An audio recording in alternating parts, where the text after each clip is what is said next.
Nous vous rappelons que vous pouvez nous suivre via Twitter, Facebook et YouTube, en recherchant École Appli, mais aussi sur nos sites web via www.mirific.fr.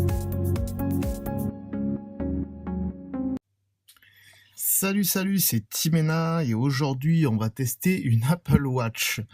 Enfin, pas vraiment une Apple Watch, c'est un iPod Touch 6e... non, pas iPod Touch, pardon, un iPod Nano 6e génération.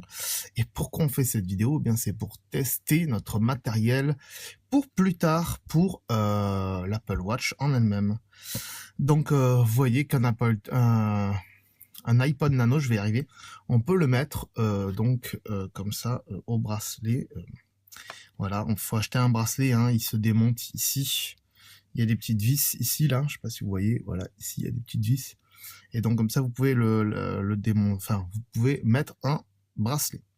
Donc on va allumer ici, je sais pas si on voit, hop, il y a un bouton sur le côté, hop, on va l'allumer. Et voilà, il y a la petite pomme de Apple qui prouve que c'est bien un appareil Apple. Et là, vous voyez donc que on est totalement sur une interface différente d'une Apple Watch et qu'on a donc des applications qui se mettent comme ceci. Alors moi, sur l'Apple Watch, j'aurais préféré que ce soit ce type d'interface-là. Mais ils ont préféré faire des icônes ronds. Mais ils auraient pu le faire avec des icônes ronds aussi. C'était pas plus mal. Et mettre peut-être, je sais pas, une rangée de 3 sur 3, ça aurait été pas mal. Ça aurait été pas mal. Voilà, ça aurait été bien. Voilà. Alors, on peut pas acheter d'applications là-dessus. Il y a juste les applications qui sont fournies par Apple. Et vous voyez que la mise à jour est vieille. Je sais pas quel OS c'est, mais vous voyez par exemple que l'application photo et tout ça, ce n'est pas du flat design. Concrètement, qu'est-ce qu'on peut faire avec cet iPod Nano? Eh bien, essentiellement écouter de la musique. C'est pour ça que vous voyez que, alors bien sûr, on peut aussi déplacer les icônes. Hein, ça marche toujours de la même manière chez Apple. Voilà, tac comme ceci. Je sais même pas comment. Voilà, on arrête ça. Donc on a à l'écoute, on a les artistes. Donc vous voyez, si j'appuie sur artistes, tac, j'ai une liste d'artistes ici que j'ai mis via iTunes avec la prise qui est ici, la vieille prise. Vous voyez aussi que j'ai une prise jack pour brancher un écouteur. Pour revenir, on fait un slide, vous voyez comme ceci, hop, vers donc de gauche à droite. Donc on a la musique ici. Donc si par exemple on va dans Linkin Park, voilà, j'ai quelques morceaux. Si on prend le dernier album, hop, comme ceci, et hop, ça va le jouer. Bon, là, bien sûr, on l'entend pas parce que j'ai pas mis d'écouteurs.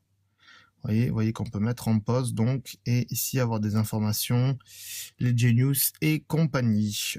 On peut aussi avancer la musique comme ceci. Et on revient toujours comme ceci. Vous voyez, en haut, il nous a mis un petit truc de pause qui signifie que la musique est en pause. Pour l'arrêter, la seule solution que j'y ai trouvée, c'est d'aller dans radio ici, de lancer la radio et de l'arrêter. Alors oui, vous avez la radio, pour ça il faut brancher un écouteur, un écouteur,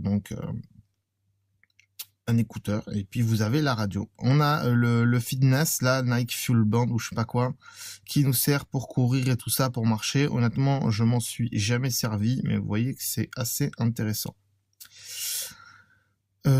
Ensuite, qu'est-ce qu'on a? On a encore de la musique ici, voilà, on a par artiste, par-ci, par-là, voilà. Après, en fait, tout le reste, c'est des raccourcis, les artistes, les listes et tout ça. On a des réglages ici, donc on a des informations, des réglages de musique, de général, de radio, de machin. En général, on a la luminosité ici, donc on peut, hop, augmenter, baisser la luminosité. Et hop, on a des fonds d'écran ici, on a quelques fonds d'écran, vous voyez, hop, moi j'ai mis le tissu, j'aurais pu mettre l'ardoise, voilà, on a l'écran d'accueil. Qu'est-ce qu'on veut comme écran d'accueil? Est-ce qu'on veut les petits icônes comme ça, ou alors est-ce qu'on veut les gros icônes, c'est-à-dire, vous allez voir, hop, voilà, les gros icônes comme ça, c'est une nouveauté qui a été mise à la dernière mise à jour, mais ça fait un bail déjà. Donc on va revenir dans général et on va repasser en écran d'accueil. Non, il y a la date, le fuseau horaire, ok. Et c'était quoi qu'on voulait, nous? Écran d'accueil, voilà, et petits icônes.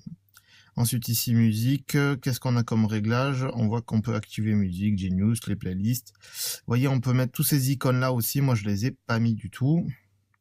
La radio, en fait, c'est toutes les applications. Si on veut les activer, les désactiver. Voilà, vous voyez, il y a iTunes aussi et le mémo vocal, je sais même pas où il est. La date et l'heure, l'accessibilité et la langue. Vous voyez tout ce qu'il y a. Il y a photo aussi. Moi, j'ai pas mis de photo dedans. Et le truc vocal, je pense qu'il marche pas tant qu'on n'a pas de micro branché dessus, c'est-à-dire un casque avec un micro. Concrètement, pourquoi je vous ai fait cette petite vidéo? C'est pour vous montrer pour ceux qui ne le savaient pas, par exemple, ce qu'il existait avant l'Apple Watch et qui était donc de chez Apple, à savoir un iPod Nano 6e génération. Vous voyez que Apple donc savait très bien faire ce genre de truc. On va quand même continuer parce que j'ai oublié des trucs. Alors on va la rallumer, pardon, voilà. Et vous voyez qu'il y a la montre aussi. Donc si on va sur horloge, ici on voit qu'on a une montre. On voit qu'on a un chronomètre ici et on voit qu'on a un minuteur ici aussi.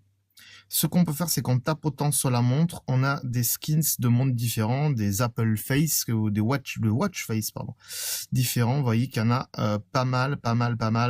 Il y en a même beaucoup plus que sur l'Apple Watch, puisqu'il y en a 18. Et vous voyez qu'il y a quand même Mickey, hein, il est toujours là, Mickey. Enfin, il était déjà là. Et vous voyez qu'il y a 18 Watch Face, alors que l'Apple Watch n'en contient que 20. C'est un peu dommage que Apple n'ait pas mis autant de watch face dans l'Apple Watch que sur l'iPod Nano à l'époque et celui-ci par exemple. Et où il est, pardon, je reviens, ah, je l'ai perdu. Hop, je vais le retrouver. Voilà, celui-ci est pas mal parce que quand même, comme vous voyez, il y a les roues crantées qui marchent. C'est quand même, il y a quand même, voilà. Et moi, je préfère celui-ci et celui-ci, voilà. Tout simplement parce que c'est le plus simple et que j'aime bien avoir du digital en même temps que des aiguilles. Voilà. Donc après, si on veut revenir, ben voilà, on fait comme ça et on revient au menu. Donc voilà, c'était pour faire un petit comparatif en attendant l'Apple Watch. Est-ce que ça va donner vous le verrez bien, vous l'avez certainement vu dans d'autres vidéos que d'autres gens ont fait. Mais donc, c'était pour faire un petit rappel de ce qui existait déjà, je me répète, chez Apple. Ce qu'on pouvait faire déjà sur un si petit écran, même si c'était pas vraiment une montre, c'était un iPod. Je vais essayer de vous montrer, en fait. Je vais le lever, le bracelet. En fait, ce bracelet n'était pas vendu avec. Hein. Il faut l'acheter à part. Et pour ma part, je l'ai payé 70 €. Vous voyez ici, donc, il y a les boutons, ici, sur la tranche. Voilà. Il y a du volume plus, du volume moins. Et ici, donc, qu'il y a de la prise à l'ancienne et donc le logo Apple avec une mention. Vous voyez ici qu'il y a un tour ici, hop. En fait, quand on la défait, on peut s'apercevoir qu'il y a une petite pince comme ceci qui permet de la pincer où on le désire. Voilà, j'espère que cette émission vous aura plu et la prochaine émission, on fera donc une petite présentation bien complète de l'Apple Watch si personne ne l'a fait d'ici là. Je vous remercie et je vous dis à très bientôt. Ciao les amis, bye bye. Nous vous rappelons que vous pouvez nous suivre via Twitter, Facebook et YouTube en recherchant École Appli, mais aussi sur nos sites web via www.mirific.fr.